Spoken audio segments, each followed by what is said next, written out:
TH Deck Building. I am your host, Demo, and let's talk about some of my favorite cards currently. I just made a video talking about the cards I'm taking out of my decks. Now I'm going to make a video talking about the cards I'm putting in my decks. These are some of my current favorites.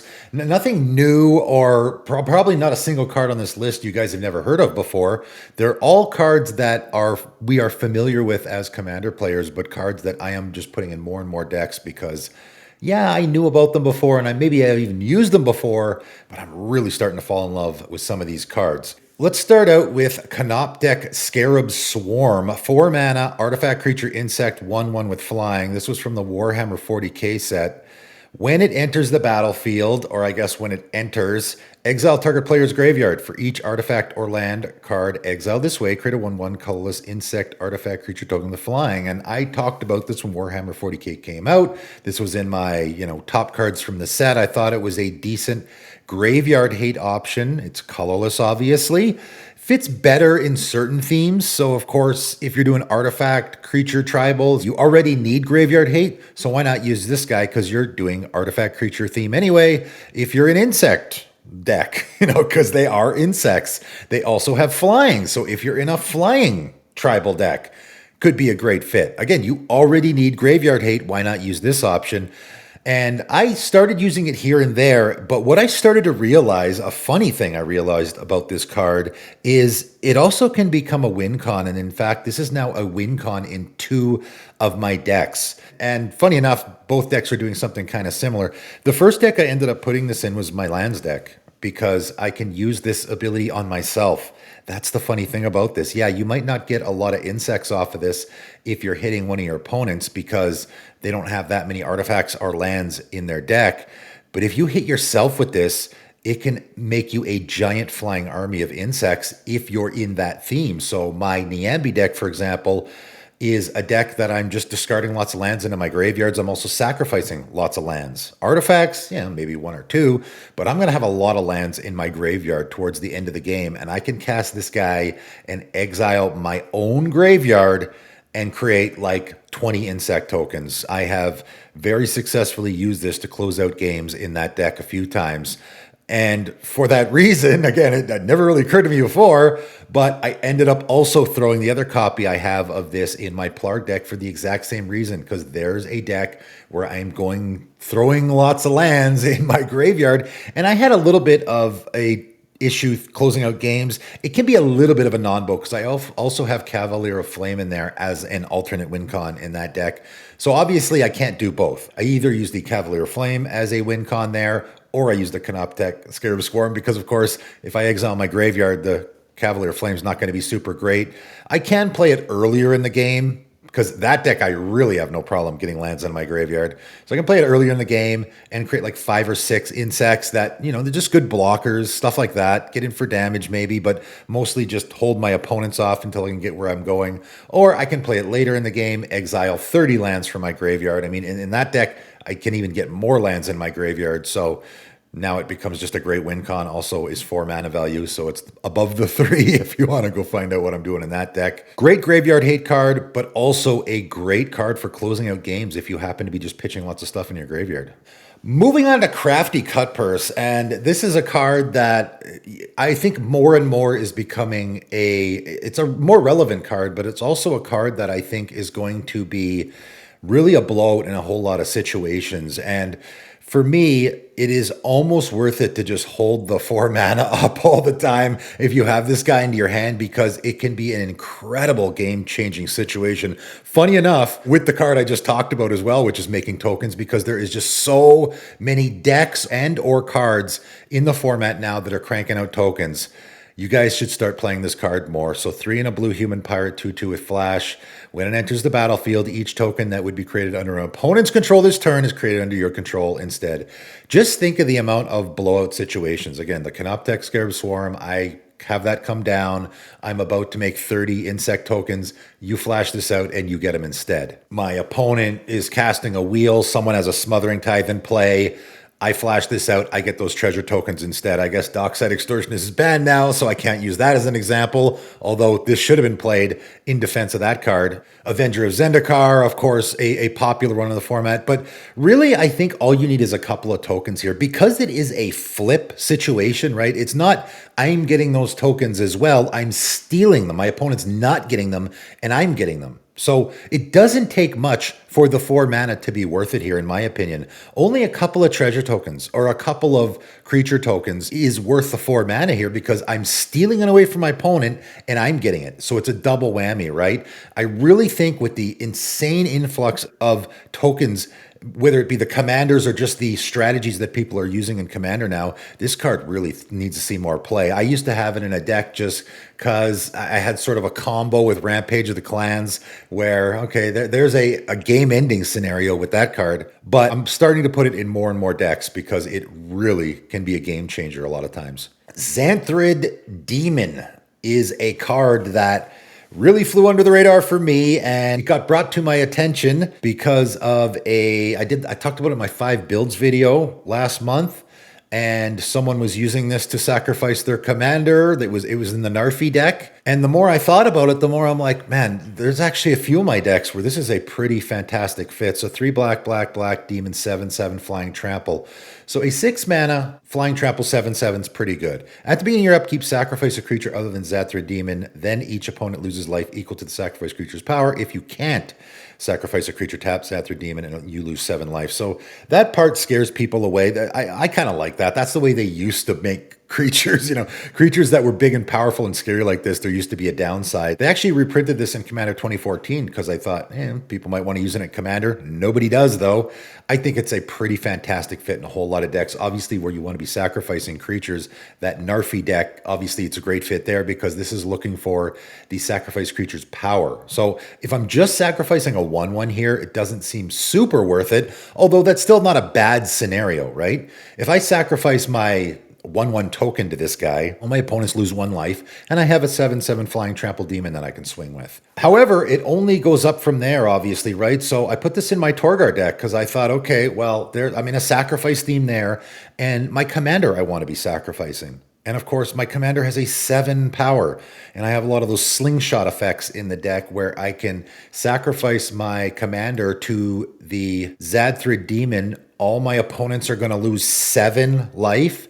And then I have the slingshot effect where my commander comes back into play. And yes, I can use it on my opponents, but of course in that deck, I'm using it on myself as well. And then I also get to swing with my Xathrid Demon, right? That seems pretty good. And then I thought, okay, well, maybe I want this in my Name is One deck as well, because there is a deck where I am sacrificing. It's a little bit less of a sacrifice theme, but I definitely am sacrificing my creatures there, particularly my commander. Again, I want to be sacrificing, or I'm totally okay with sacrificing. I also have a lot of really big creatures. Sacrifice my commander. All my opponents lose 8 life, and then I get the dice trigger as well.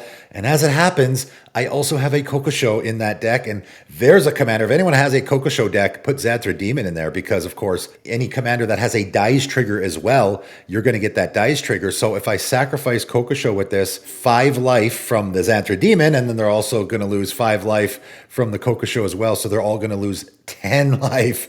That seems pretty good, right? So this is a card that I'm like, man, I really think people should be playing it more. I've now thrown it in 2 decks. I think it's a pretty great card. Speaking of sacking stuff, the Golden Throne is one that I'm starting to play more and more. 4 mana legendary artifact. If you would lose the game, instead exile the Golden Throne and your life total becomes 1. That's not bad. It's not the greatest thing in the world, but it can help against like an Alpha Strike situation where your opponent is, getting in with that Crater Hoof Behemoth attack. You're going to be at 1 instead of, whatever the other situation might be, which is likely you lose the game. But more so, I'm putting it in decks because it's just a fantastic sacrifice outlet. Tap, sack a creature to add 3 mana of any combination of colors. And if you're, again, in any of those decks where you just want to be sacrificing your creatures for whatever reason, why not get 3 mana off of it, right? So again, this went in my Torgar deck. It also is a deck because I'm paying my life down a whole lot, where the, your life total becomes 1 thing is actually not that big of a downside. If I use that ability and my life total becomes 1, okay, I'll just cast my Torgar again and have my life pop right back up to 20, so it fits extra good in there. but also the sacrifice of creatures. So it's going to work there as well. It also is in my AO deck because there's another commander that I want to be sacrificing. And on top of that, it's also a 4-mana artifact that I can get off the top of my library with my commander. So it really is a fantastic sack outlet. Obviously, the 3 mana is nice to have as well. And if you're in a deck where you just have lots of those little creatures lying around, sacrifice them to add 3 mana of any combination of colors. Seems pretty fantastic. I'm a really big fan of this card. Sinister Concierge. I guess we're still on the sacrifice theme here, funny enough. 1 on a blue, human wizard, 2/1. When Sinister Concierge dies, you may exile it and put 3 time counters on it. If you do, exile up to 1 target creature and put 3 time counters on it. Each card exiled this way that doesn't have suspend gains suspend. So I know it doesn't seem like we're in the sacrifice theme here, but that's where this card gets good. I actually don't think this card's particularly, like, it's a little tough to use if you're not in the sacrifice theme because, of course, if you're in the situation where, okay, someone cast a board wipe and this dies, okay, well, all the creatures are dead, so I can't really use this ability. It doesn't really do anything, right? In that situation, it's not fantastic. If your opponent attacks you, you can chump block with this guy and then exile the creature that you just chump block maybe, or exile some other creature and get it off the table for a few turns. If you use this ability on your opponent's commander, it's likely they will just put it back in the command zone rather than having to wait a few turns to get it back. But it is particularly good, again, if you're in the sacrifice theme. And I know a lot of decks in blue are doing that. There are a couple. I, again, have this in my Niambi deck because I am doing a little bit of a sacrifice permanent theme there. And man, this guy's fantastic. If you have instant speed sack outlets like the Golden Throne, this guy is fantastic because my opponents just come at me with whatever. Here comes that Blightsteel Colossus. I'll just sacrifice my Sinister Concierge and exile your Blightsteel Colossus and get it off the battlefield for 3 turns. And then, of course, my Sinister Concierge is going to be coming back at the same time as your Blightsteel Colossus, so I can just do it again if I want to. This is a great way to just almost permanently, essentially, get something off the battlefield that you're not really a big fan of. And again, if used on someone's commander, likely they will just put it back in the command zone and you're going to get your Sinister Concierge back, right? Again, you keep getting it back every few turns to use it again. It's such a fun card. Colossal Skyturtle, 4 green, and a blue turtle, 6/5, flying, ward 2, has 2 channel abilities, and I think this is likely the only card in the game of Magic that has 2 channel abilities. So 2 and a green, discard Colossal Skyturtle, return target card from your graveyard to your hand. Every commander deck wants to be doing that. And you can pay 1 and a blue, discard Colossal Skyturtle, return target creature to owner's hand. Every commander deck wants to be doing that, of course. And it's also a big, scary flying creature, right? So this card is basically 3 fantastic things that you want in every commander game in one card. If you have a deck that is both blue and green, it's likely you're going to want to try to find room for this because at any point during the game, it's going to be great. Early in the game, you can just discard this 1 and a blue, bounce your opponent's creature to hand. Maybe it's their commander, slow them down for a turn, right? The channel ability is particularly fantastic because it can't be countered. You do it at instant speed, you discard it from your hand, your opponent can't really interact unless they have a stifle effect. Put more stifle effects in your decks, folks, because it can deal with stuff like this. Later in the game, maybe I just discard this to get some important thing out of my graveyard, or I can just cast this and have this guy come into play, and it's a 6/5 flying ward 2 creature that I can help close out the game with. Really fantastic utility creature. I love creatures like this. And again, that channel ability is extra good because it's hard to interact with. Put this in more decks, people. I love this card. An older card and also a commander staple. So again, I'm not blowing anyone's skirt up with some of these suggestions, I'm sure, but for me, they are becoming favorites of mine, and Greater Good is becoming maybe my favorite card draw option in the commander format. 4 green. So 2 green, enchantment, sacrifice creature, draw cards equal to the sacrifice creature's power, and then discard 3 cards. So I guess we're back in the sacrifice theme. And yes, I put this in my A Name is One deck, and I was wondering why did I not have it in there before? Again, I got so many big creatures. I have creatures that I want to be dying. It's an absolute slam dunk there. I just put this card in there this year. I don't know why I never had it in there before. If you want to be sacrificing your creatures, or even if you don't want to be sacrificing your creatures, just having this on the battlefield is so handy in a commander game, because at any point if someone wants to remove one of your creatures, I mean, again, it's a sack outlet, so someone's going to exile a creature, I can just sack it in response. If I just have a bunch of 3/3s in play, okay, I mean, obviously you have to get 3 or more here or you're going to be down cards. So I got a bunch of 3/3 creatures in play and my opponents just board wipe. Okay, I'll just sack them all in response and just loot through my deck and get to a bunch of stuff that I want to get to. Just a fantastic way to dig into your deck. Also put stuff in your graveyard if you want to be doing that. Obviously, a lot of decks want to be doing that. It's one of my favorite card draw options in the entire format now. I used to have it in 0 decks. Now I have it in 2 and I might put it in another one. Really fantastic. I'm going to end off with Squee, Goblin, Nabob. And this is, again, another funny card that for a number of reasons, because this actually is doing quite a bit, I've put it in more and more decks. This is the card that is never cast. I was going to make a video specifically just about this guy, but I thought I would talk about a whole bunch of cards that I've been big fans of recently. This is a really funny card that way back in the day when it first came out, I remember seeing it and going, what? I don't get it. Why would you ever want to do this, right? So 2 of a red goblin, 1/1. At the beginning of your upkeep, you may return Squee, Goblin, Nabob from your graveyard to your hand. And I remember thinking, this is a 3-mana 1/1. Why would I want to return it from my graveyard to my hand? It's not even worth casting. It's terrible. But of course, you're never casting it. This is the card that you never, ever cast. You don't need to. I mean, you could, but you don't need to. You're not using it for that. Of course, the first deck that I put this in is my Browlin deck. And as I think I've talked about in videos before, the discarding video I made, if you are in a red deck where you are discarding, Squee, Goblin, Nabob is a must-have because it's just free card advantage. I discard this card to whatever that effect is. Discard it, and then on my upkeep, I get it back. And then I discard it, and then I get it back. It essentially becomes draw an extra card every single turn. So obviously for that reason, I'm also putting it in my Plard deck because that's another deck that's less of a discard theme, but my commander is discarding. I can use that ability early in the game to loot through my deck, and so many times I get this guy in my hand and I discard him. He's also legendary, so fits the theme of the deck, and then I just get him back and he's just free discard every single turn. So that's now 2 decks that I have him in, and I have now put him in a 3rd deck. I have this guy, that's right, in 3 decks, and maybe you guys should be putting in more decks as well, if it happens to fit with what you're doing.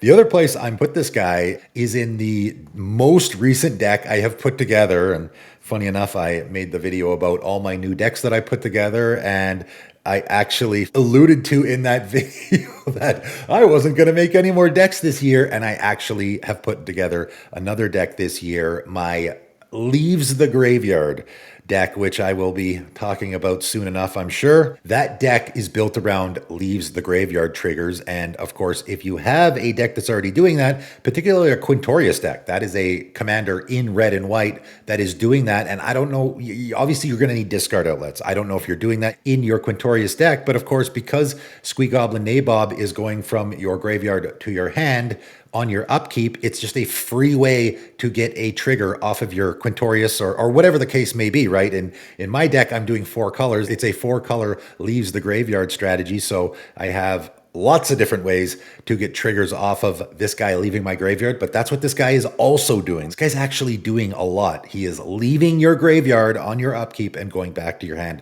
So if you have a way to repeatedly throw him into your graveyard over and over again, I mean, I guess you could cast him and then sacrifice him or chump block with him or whatever, you know, you can do that as well. Of course, I've never actually cast this guy before, but if you can get him into your graveyard, it is a free Leaves the Graveyard trigger every single upkeep as well. This guy is actually doing a lot, and I now have him in 3 decks, believe it or not. All right, there you go. A bunch of new cards that I am slamming into, more and more decks, and maybe you guys should as well. I'm a huge fan of these cards. Cards that, you know, obviously I was aware of, and maybe I was even a fan of, and maybe I was even playing before, but now I'm playing more. All of these cards I now have in at least 2 decks myself, some of them even more than that. Big fans of these cards. Maybe you guys should check them out yourself. That is it for today, though, and thanks for tuning in.